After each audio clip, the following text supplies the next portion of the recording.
Hello everybody and welcome back to Screen Stars. I'm here today to do another classic film review, and it is another Western. I said recently after doing my Tombstone review that I was going to do a couple of Western reviews in the lead up to Red Dead Redemption 2 getting its release on PlayStation 4, which I'm very much looking forward to.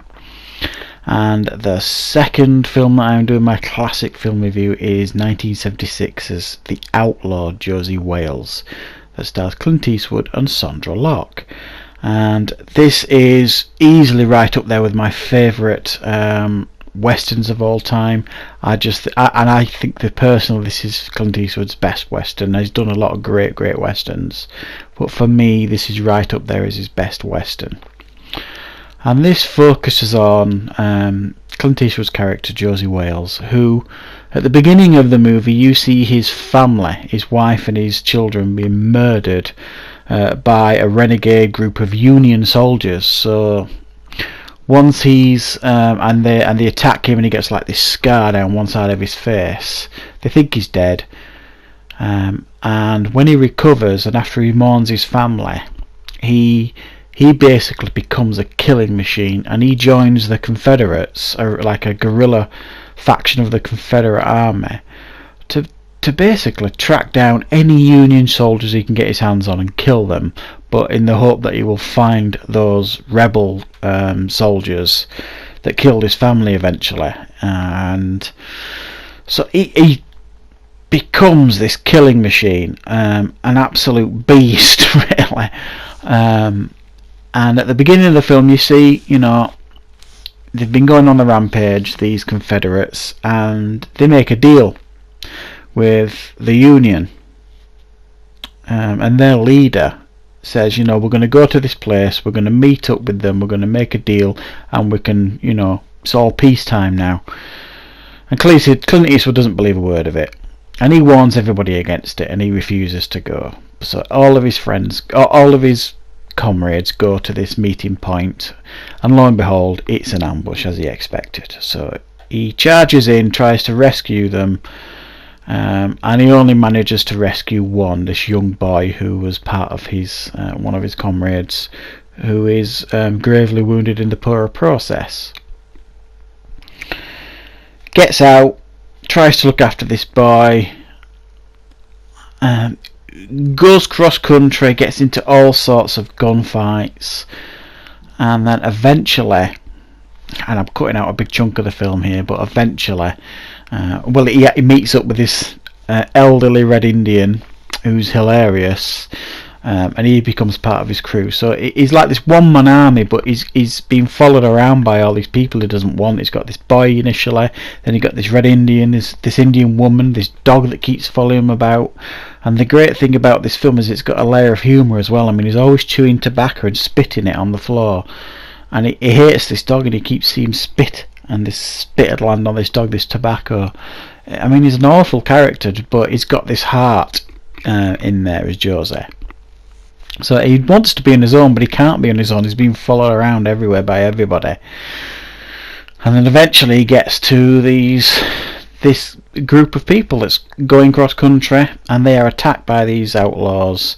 So that Sandra Locke's part of this group, and her mother and a load of other people, and Josey saves them and joins them basically, and he gets to a point in the film where he's living a peaceful life, and then, as you can imagine, it all doesn't go well, and he can't stay peaceful anymore because the Union soldiers that may have been involved in the slaughter of his family at the beginning of the film have reared their ugly heads, and he's not going to let bygones be bygones. So there you go.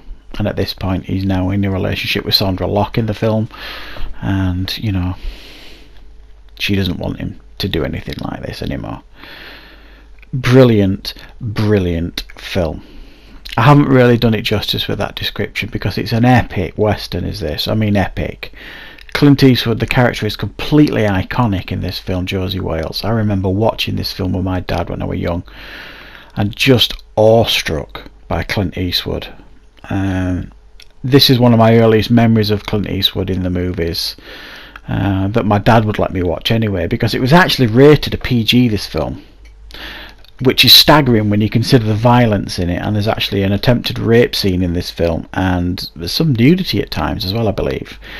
But it's like Jaws. Jaws is rated PG, but you know, that these days that'd be a 15. This would definitely be a 15 these days. Very violent, but my dad used to let me watch it with him, and he used to have it on VHS, and I used to watch it with him all the time. And when it came on telly as well, oh, I loved it. Interestingly as well, I didn't know until I was researching it a bit for this review, is that Philip Kaufman started out as the director of this movie, but he was replaced fairly early on by Clint Eastwood. I think this was the 4th film he directed, Clint Eastwood, 3rd or 4th, something like that. And the story goes that Philip Kaufman was sacked as director because he asked Sandra Locke out on a date the same day that Clint Eastwood asked her out on a date. This must have been the first film they did together, and they became a real life couple during and after this film for a good few years. And they did 6 films together, I believe it was 6 films. So yeah. Clint says, off you go, Sandra's mine. So he apparently was fired from the movie, and Clint took over as director. And we all know Clint's talent as a director. This film also has Clint's 2nd highest body count of all his movies, 55 in total that he killed, and I think it has something like 130 in total, but 55 of those were all down to Clint.